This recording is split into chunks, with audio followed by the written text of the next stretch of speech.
Selfie का भूत। चीकू की सेल्फी।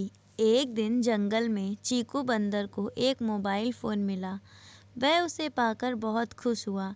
उसने मोबाइल से अपनी सेल्फी लेने की बात सोची। उसने नाक व मुंह टेढ़ा करते हुए अपनी कई सेल्फी ली। फिर उसने अपने दोस्तों को दिखाई। सब ने उसकी सेल्फी की खूब प्रशंसा की।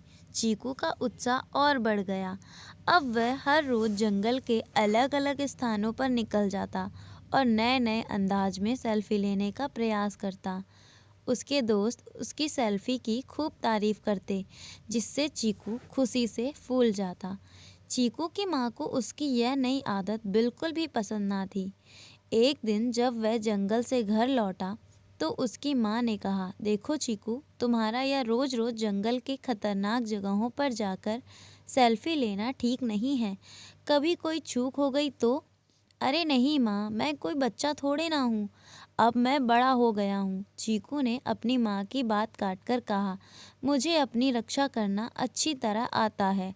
चीकू पर माँ की बात का जरा भी असर ना पड़ा। उसने माँ की बात एक कान से सुनकर दूसरे कान से निकाल दी। चीकू के ऊपर सेल्फी का भूत सवार हो गया था। उस पर दोस्तों की मिल रही वाहवाही आग में घी का काम कर रही थी। हर रोज एक से बढ़कर एक सेल्फी लेना अब उसका शौक बन गया था। वह कभी किसी पेड़ पर चढ़कर तो कभी जंगल के किसी पहाड़ या नदी के पास जाकर सेल्फी लेता रहता था। कभी कभी तो किसी हाथी या फिर जिराफ की पीठ पर सवार होकर भी सेल्फी लेने लगता था। धीरे धीरे उसे सेल्फी की लत लग गई। चीकू खुद को जंगल का सबसे बड़ा सेल्फीबाज सिद्ध करने में लगा रहा। एक दिन चीकू ने जंगल के सबसे बड़े पेड़ की सबसे ऊंची डाल पर चढ़कर सेल्फी लेने का प्लान किया।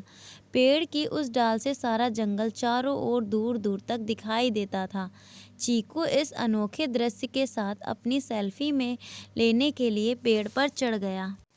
पेड़ की सबसे ऊंची डाल पर पहुंचकर चीकू ने अपने आगे के पैर से मोबाइल को पकड़ा और दूसरे से पेड़ की डाल पकड़ी। उसके बाद हवा में लटकते हुए उसने कई सेल्फी लेनी शुरू की। वह अलग अलग पोज में सेल्फी लेने में खोया हुआ था कि चरचर की आवाज़ आई, पर चीकू का ध्यान आवाज़ की ओर नहीं गया। वह सेल्फी लेने में पूरी तरह खोया रहा। उसी बीच फिर चरचर की एक जोर की आवाज़ आई और जिस डाल को पकड़कर चीकू सेल्फी ले रहा था वह पेड़ से टूट गई। चीकू पेड़ की डाल पकड़े हुए अन्य डालों से टकराता हुआ ऊपर से नीचे धम्म से जमीन पर आ गिरा। जमीन पर गिरते ही वह जोर से चीखा, आह, मर गया।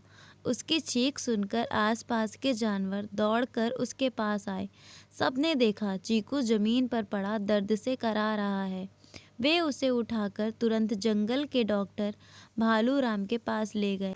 भालूराम ने चीकू का निरीक्षण कर बताया कि उसे गहरी चोट लगी है और उसके आगे व पीछे के पैरों में फ्रैक्चर हो गया है। उसे अब काफ़ी समय तक आराम करना पड़ेगा।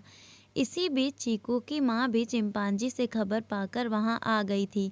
वह डॉक्टर भालूराम की बात सुनकर फूट फूट कर रो पड़ी। बोली, मैंने कितनी बार चीकू को समझाया था कि सेल्फी के चक्कर में मत पड़ो, लेकिन उसने मेरी एक भी बात ना मानी और अपनी मनमानी करता रहा।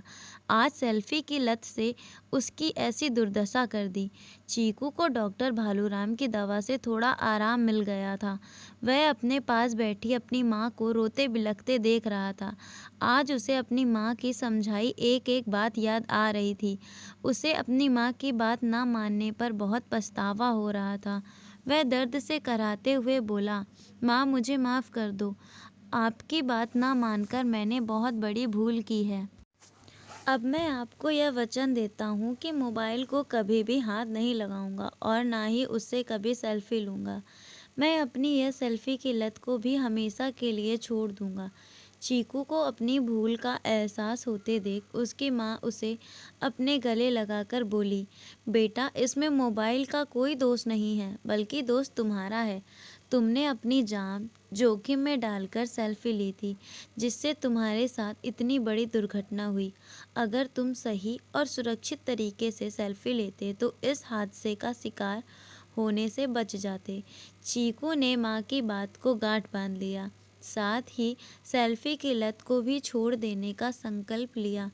चीकू के पास खड़े उसके सभी दोस्तों ने भी इस घटना से सबक लेकर अब कभी भी अपनी जान जोखिम में डालकर सेल्फी ना लेने का फैसला कर लिया।